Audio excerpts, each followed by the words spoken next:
Ada satu doa pendek yang diajarkan Allah melalui Al-Quran kepada kita semua. Doa pendek ini merefleksikan tujuan hidup kita sebagai seorang muslim.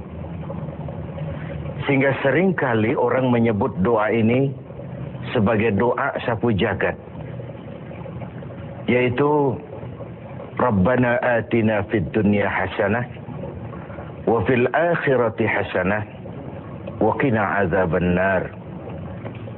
Wahai Tuhan kami, berikan kami kebahagiaan di dunia ini, kebahagiaan di akhirat nanti, dan selamatkan kami dari azab neraka. Dunia dan seluruh isinya sesungguhnya merupakan tujuan hidup jangka pendek dari setiap pribadi muslim. Tujuan jangka pendek yang mengantarkan kita untuk meraih tujuan jangka panjang, yaitu akhirat dan ridho Allah Subhanahu wa ta'ala. Untuk kedua tujuan ini, Islam mengajarkan nilai keseimbangan.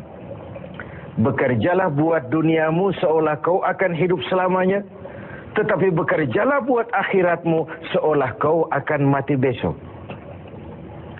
Nilai keseimbangan ini kemudian diterjemahkan dalam berbagai aspek kehidupannya. Dalam berbagai aspek kehidupan. Bagaimana si kaya harus membantu yang miskin. Bagaimana si miskin berusaha dan hidup tidak menjadi beban bagi yang lain. Kelihatan nilai keseimbangan itu. Bagaimana si tua menyayangi yang muda, bagaimana yang muda menghormati yang tua. Bagaimana tuan rumah menghormati tamu, bagaimana tamu menjadi orang yang tahu diri. Ini semua merefleksikan adanya nilai keseimbangan. Jadi seakan, ini dunia. Ambil apa yang perlu. Nikmati apa yang boleh. Kalau bisa jangan gagal kau di dunia ini. Tapi kalaupun kau gagal di dunia, kau kan masih punya akhirat. Inilah sumber optimisme kehidupan seorang muslim. Dia tidak boleh gagal kalau bisa di dunia ini. Tapi kalaupun gagal, kau masih punya akhirat. Karena kau punya akhirat, caramu mencapai dunia ini diwarnai oleh keyakinan terhadap adanya akhirat nanti. Ini yang menyebabkan seorang muslim berbeda dengan yang lain, dan dia tidak terjebak menghalalkan sebuah cara untuk mencapai satu tujuan. Keyakinan adanya akhirat melahirkan etika dalam kehidupan seorang muslim pada cara bagaimana dia mencapai dunia ini. Dia tidak terjebak menghalalkan cara. Dunia ini tujuan jangka pendek. Ambil apa yang perlu, nikmati apa yang boleh, tapi jangan membuat cacat akhiratmu karenanya. Inilah yang membedakan kita dengan yang lain. Iya sih, saya kepengen kaya. Tapi kalau korupsi, akhirat saya bagaimana nanti? Iyalah, saya kepengen naik pangkat, tinggi jabatan. Tapi kalau fitnah orang, hantam kiri sikat kanan, teman jadi lawan, lawan pun jadi teman, akhirat saya bagaimana nanti? Ini melahirkan etika pada tata cara mencapai kehidupan dunia. Tidak terjebak menghalalkan segala cara untuk mencapai sebuah tujuan. Karena apa? Tidak satu perbuatan dunia yang bagaimanapun kecilnya yang tidak akan berakibat akhirat. Raih duniamu, ambil apa yang perlu, nikmati apa yang boleh, tapi pada sisi lain, jaga jangan sampai dia membuat cacat di akhirat nanti. Nah, seorang muslim yang baik tentu yang pandai meraih dua tujuan ini. Mencapai fid dunya hasanah wa fil akhirati hasanah. Sementara Rasul pernah mengajarkan, bukan orang yang terbaik dari kamu, orang yang hanya mengejar dunia dengan menyia-nyiakan akhiratnya. Seperti juga bukan orang yang terbaik yang mengutamakan akhirat dengan menyia-nyiakan dunianya. Tapi orang yang terbaik, man jama'akuma, orang yang pandai mengkombin antara keperluan dunia dan kepentingan akhirat nanti. Nah, untuk mencapai tujuan ini, tujuan dunia sebagai tujuan jangka pendek bisa dicapai dengan ilmu, dengan sains, dengan pengalaman, dengan nasib. Makin banyak ilmu, makin mudah meraih dunia. Makin syarat kita dengan pengalaman, makin mudah meraih dunia. Atau karena faktor nasib, lalu kita bisa meraih dunia. Sementara akhirat hanya bisa diraih dengan prestasi ibadah kepada Allah Subhanahu wa Ta'ala. Prestasi ibadah. Jadi dunia kita capai dengan prestasi ilmu, prestasi pengalaman, atau karena faktor nasib. Akhirat kita capai hanya dengan prestasi ibadah kepada Allah Subhanahu wa Ta'ala. Kalaupun ada efek dunianya dari sholat kita, dari puasa kita, dari haji kita, dari zakat kita, itu sekedar side effect. Tapi sasaran utama adalah akhirat dan ridho Allah. Untuk mencapai dua tujuan ini, Allah memberikan alat untuk mencapai tujuan. Dan dalam kaidah usul fikih dijelaskan bahwa lil wasail hukmul maqasid. Alat dan tujuan hukumnya sama. Jadi kalau tujuan ke situ, alatnya harus ada untuk membawa kita ke arah itu. Saudara wajib naik ke loteng. Tidak bisa naik ke loteng kalau tidak ada tangga. Maka tangga itu menjadi wajib adanya.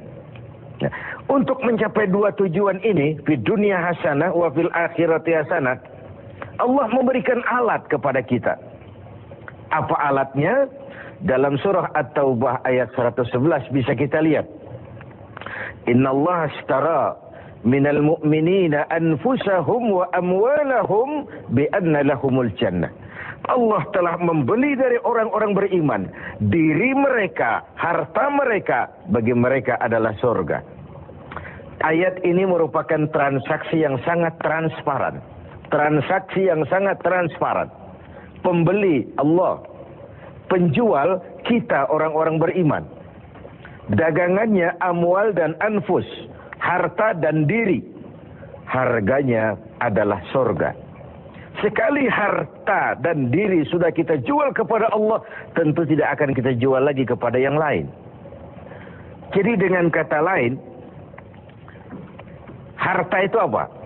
Semua bentuk materi yang kita kuasai. Uang, tanah, kebun, pabrik, dan sebagainya. Lalu yang dimaksud dengan anfus, diri itu apa? Semua kekayaan yang ada dalam pribadi kita. Konsep, pikiran, ide, wewenang, jabatan, kemampuan, skill, itu semua anfus. Untuk tujuan jangka pendek, harta dan diri harus jadi rahmah bagi lingkungan. Untuk tujuan jangka panjang, harta dan diri harus menunjang jalan menuju ridho Allah Subhanahu wa Ta'ala. Itulah jalan kalau kita ingin mencapai fid dunya hasanah wa fil akhirati hasanah. Dengan kata lain, yang alat itu jadikan dia sebagai alat. Jangan dia dijadikan tujuan. Sekali alat kita jadikan tujuan, maka kita akan kehilangan tujuan yang sebenarnya. Begitulah sang waktu sering menggeser alat menjadi tujuan. Tujuan kita adalah kekuasaan. Tujuan kita adalah kekayaan. Tujuan kita adalah popularitas. Tujuan kita adalah menghimpun segala macam kekuatan. Padahal itu cuma sekadar alat untuk mencapai fid dunya hasanah wa fil akhirati hasanah. Kalau alat kita jadikan tujuan, kita akan kehilangan tujuan yang sebenarnya. Dan akhirnya kita akan terjerat kepada fata morgana. Kita sangka itulah tujuan itu. Kita sangka kita sudah sampai kepada titik yang kita tuju. Padahal cuma pandangan yang menipu saja. Akhirnya kita terjerat dalam arus siklus yang berkali-kali diperingatkan oleh Al-Quran. Alhaakumut takatsur. Kamu telah celaka lantaran berlomba-lomba menjadikan alat sebagai tujuan. Berlomba-lomba menjadikan alat sebagai tujuan. Karena itu, gunakanlah alat sebagai alat untuk mencapai tujuan. Dan bukan malah alat yang dijadikan tujuan. Berapa banyak pun harta kita miliki, dia cuma alat. Setinggi apapun kedudukan yang kita capai, dia cuma alat. Sebanyak apapun ilmu pengetahuan yang kita kuasai, dia cuma sekedar alat untuk mencapai fid dunia hasanah wa fil akhirati hasanah. Dengan puasa Ramadan kita harapkan menjadi laboratorium rohani yang membina nilai-nilai keseimbangan. Sebab kalau tidak ada nilai keseimbangan, akan pincanglah gaya hidup kita. Tidak mustahil kita terjebak pada materialisme, hedonisme yang pada akhirnya lagi-lagi mengantarkan kita kepada fata morgana. Semoga ibadah puasa makin menyadarkan kita untuk memperalat yang memang alat dan menjadikan tujuan yang memang tujuan untuk mencapai fid dunya hasanah wa fil akhirati